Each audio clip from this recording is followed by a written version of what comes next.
দ্বিতীয় বিশ্বযুদ্ধ বা সেকেন্ড ওয়ার্ল্ড ওয়ার ছিল একটি বিশ্বব্যাপী সংঘর্ষ যা 1939 সাল থেকে 1945 সাল পর্যন্ত স্থায়ী ছিল। এটি মানব ইতিহাসে সবচেয়ে বিধ্বংসী যুদ্ধগুলোর মধ্যে একটি। 1 সেপ্টেম্বর 1939 সালে জার্মানি পোল্যান্ড আক্রমণ করে। এর প্রতিক্রিয়ায় ব্রিটেন ও ফ্রান্স জার্মানির বিরুদ্ধে যুদ্ধ ঘোষণা করে এবং এভাবেই দ্বিতীয় বিশ্বযুদ্ধের সূত্রপাত হয়। এই সময় পুরো বিশ্ব দুটি ভাগে বিভক্ত হয়ে যায়। অক্ষ শক্তি, যার মধ্যে ছিল জার্মানি, ইতালি, জাপান, এবং মিত্র শক্তি, যার মধ্যে ছিল ব্রিটেন, ফ্রান্স, সোভিয়েত ইউনিয়ন, যুক্তরাষ্ট্র।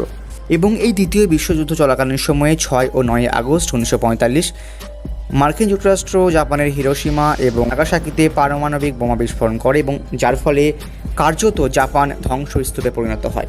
জাপান 15 আগস্ট 1945 সালে আত্মসমর্পণ করে এবং ধীরে ধীরে এভাবেই দ্বিতীয় বিশ্বযুদ্ধের অবসান ঘটে। এবং দ্বিতীয় বিশ্বযুদ্ধের ফলস্বরূপ আনুমানিক 60 কোটি মানুষের মৃত্যু হয়, জাতিসংঘ প্রতিষ্ঠা হয় এবং ইউরোপের রাজনৈতিক মানচিত্রের একটা বিরাট পরিবর্তন আসে।